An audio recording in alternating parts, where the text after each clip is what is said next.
আমি পার্থ চট্টোপাধ্যায়ের বক্তব্যের উপর এইটুকুই বলতে পারি যে পার্থ চট্টোপাধ্যায় আমার সমালোচনা করছেন। পার্থ চট্টোপাধ্যায় আমাকে শত্রু বলে মনে করেন।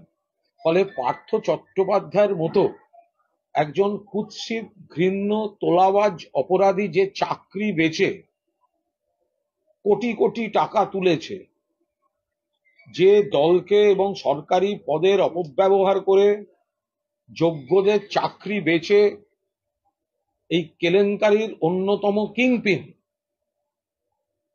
মাস্টার মাইন্ড, সে বলছে যে আমি শত্রু, অর্থাৎ দলের মধ্যে আমি তার শত্রু ছিলাম, সে আমাকে খারাপ চোখে দেখে।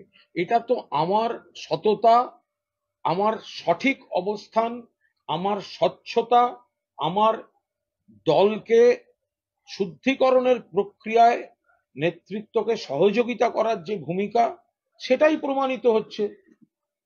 একজন চাকরি চুরি তোলাবাজি, যার বান্ধবীর বাড়িতে কোটি কোটি টাকা পাওয়া যায়, সে আমাকে দলের মধ্যে শত্রু মনে করে।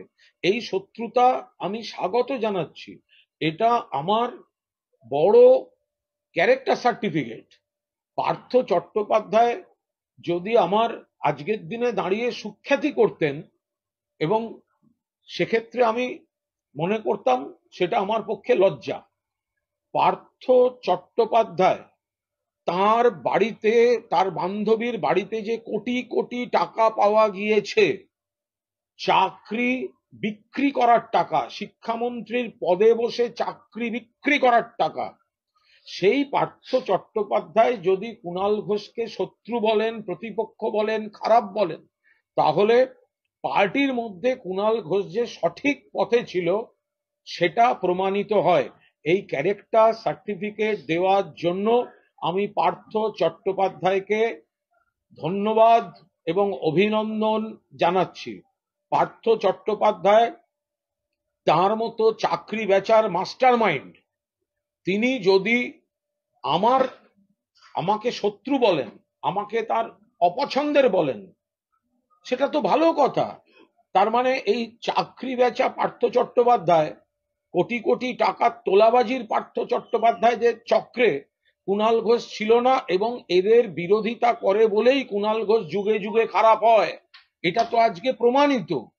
এখন দেখতে হবে পার্থদা যে এই আমাকে দুর্বল করার কথা বলছেন, তো সেটা উনি জেল থেকে কাউকে কাউকে খবর পাঠিয়ে এই ধরনের কাজ করাচ্ছেন কিনা, তো সেই প্রশ্নটাও তো আমাকে খতিয়ে দেখতে হবে। তাহলে অজিত চৌধুরী বলছেন যে আপনি বলেছেন যে চাকরি বিক্রির কথা 2021 সালে জানতো তৃণমূল, যেই আপনি বলেছেন তাই আপনার তারকা তখন বা আপনার পদ থেকে আপনি খুন হয়ে যেতে পারেন এবং বা আপনাকে খুন হয়ে যেতে পারেন। দেখুন, আমি তৃণমূল পরিবারের সদস্য, আমি মমতা বন্দ্যোপাধ্যায়ের সৈনিক, মমতাদি আমার নেত্রী, অভিষেক বন্দ্যোপাধ্যায় আমার সেনাপতি।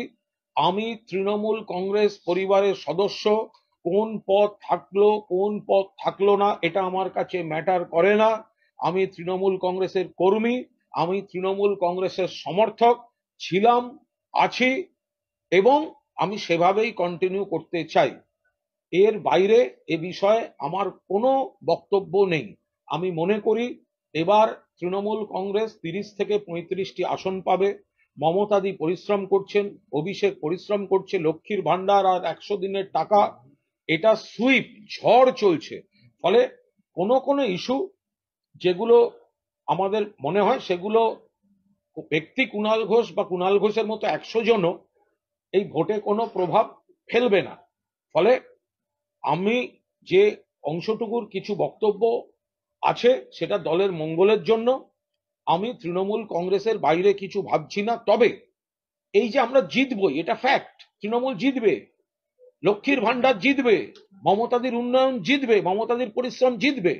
কিন্তু এই লক্ষ্মীর ভান্ডারের ম্যাজিক আর 21 লক্ষ, এই 59 লক্ষ পরিবারে টাকার ম্যাজিকে যে অন্যান্য অপরাধগুলো যদি, বা ভুলগুলো, ত্রুটিগুলো, ক্ষতগুলো যদি বারবার ঢাকা পড়ে যায়, তাহলে সেটা দুর্ভাগ্যের।